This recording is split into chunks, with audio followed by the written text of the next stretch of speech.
கூட்டணி ஆட்சி அப்படிங்கிறது அதிமுக தலைமையை தொடர்ந்து ஒரு நெருடலுக்கு உள்ளாகுது. தேர்தல் முடிகிற வரை அதை கொஞ்சம் தனிச்சுக்கலாம். ஆனா இதுல நெருடல் அப்படின்னு இல்லைங்கன்னா, நான் இன்னைக்கு ஒரு பாரதிய ஜனதா கட்சியினுடைய தொண்டராக நின்று கொண்டிருக்கின்றேன். இந்த கூட்டணி உருவானதுல என் பங்கு இல்லை. இந்த கூட்டணியில் என்ன பேச்சுவார்த்தை நடத்தினாங்க, என் பங்கு இல்லை. இந்த கூட்டணி எப்படி இருக்க வேண்டும் என்று யார் பேசினார்கள், அதிலும் என்னுடைய பங்கு இல்லை. அப்படி இருக்கும் பொழுது என்னுடைய தலைவர் அமித்ஷா அவர்கள் சொல்வதைத்தான் நான் கேட்டாக வேண்டும்.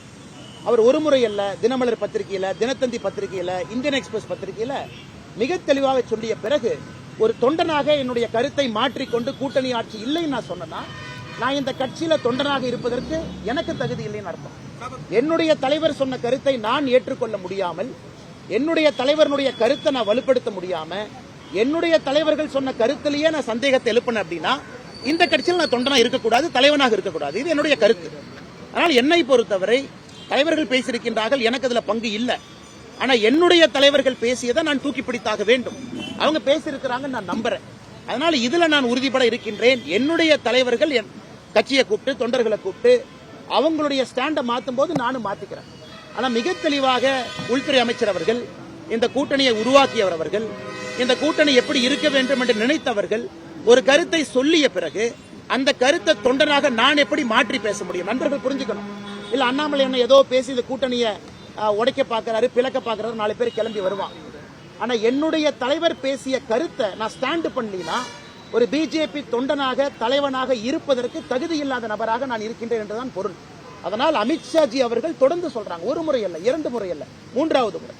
இதுல அதிமுகவுக்கு மாற்று கருத்து இருக்குன்னா கண்டிப்பா அவங்க அமித்ஷாஜியோட பேசலாம், கண்டிப்பா அவங்க பேசி ஒரு முடிவு எடுக்கலாம். ஆனா என்னுடைய தலைவர்கள் சொல்லாதவரை நான் எப்படி நான் கட்சி எடுக்கக்கூடிய ஸ்டாண்ட்ல இருந்து பின்னாடி போக முடியும்? அண்ணா எல்லாமே புரிஞ்சுக்கண்ணே. அண்ணா தமிழகத்தை பொறுத்தவரை பாட்டாளி மக்கள் கட்சி தெளிவா வெளிப்படையா வெளியே வந்து சொல்றாங்க, கூட்டணி ஆட்சியில் இருப்ப நாங்க எது கஷ்டப்பட்டு வேலை பார்க்கணும். கிருஷ்ணசாமி அண்ணன் கூட்டணி ஆட்சியில் இருப்போம், நாங்க எது கஷ்டப்பட்டு வேலை பார்க்கணும்.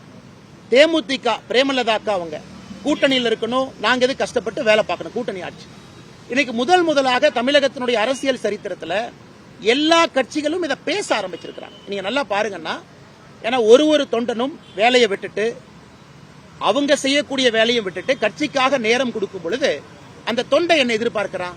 நான் எதுக்காக இந்த கட்சிக்கு நேரம் கொடுக்கணும்? எதுக்காக நான் பெயிண்ட் டப்பாவை கையில் எடுக்கணும்? எதுக்காக நான் போஸ்ட் அடிச்சு ஒட்டணும்? தலைவர்கள் சொகுசு கார்ல போறாங்க. இவ்வளவு பெரிய கட்சியில் எத்தனை பேர் எம்எல்ஏ ஆக முடியுங்கன்னா? 20 பேர் ஆகலாமா, 30 பேர் ஆகலாமா, 40 பேர் ஆகலாமா? சரி 100ன்னு வச்சுக்கங்க. ஆனா 50 லட்சம், 60 லட்சம், 80 லட்சம் இருக்கக்கூடிய தொண்டர்களுடைய ஆசை என்ன? என்னுடைய கட்சி ஏதாச்சும் ஒரு மினிஸ்ட்ரியில் உட்காரும் பொழுது ஒரு நல்லதை பண்ணுவாங்க, அதை பார்த்து நான் பெருமைப்பட்டுக் கொள்வேன் தான் ஒரு தொண்டன் நினைப்பான். எல்லா தொண்டனுக்கும் சீட்டு யாரு கொடுக்க போறது? அதனால தொண்டனுக்கும் தலைவனுக்கும் அடிப்படையில் எண்ணத்துல மாற்றம் இருக்கும். தலைவனை பொறுத்த வரைக்கும் அவங்க பொசிஷனை சேஃப்கார்ட் பண்ணணும், அவங்க எம்எல்ஏ ஆகணும்.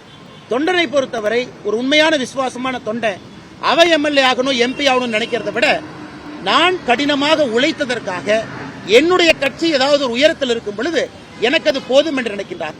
நான் தொடர்ந்து தொண்டர்களுடைய குரலாக பேசிக் கொண்டிருக்கின்றேன். இதுலயும் என்னுடைய தனிப்பட்ட கருத்தை எங்கேயும் நான் பேசல.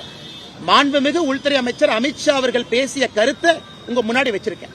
இன்னைக்கு நான் இல்லப்பா இதெல்லாம் எலெக்ஷன் அப்ப பாத்துக்கலாம்னா என்னுடைய தலைவரையா நான் டிஃபெண்ட் பண்ண முடியல. நான் எதுக்கு அரசியல் கட்சியில் இருக்கணும்? நான் எதுக்கு பிஜேபியில் இருக்கணும்?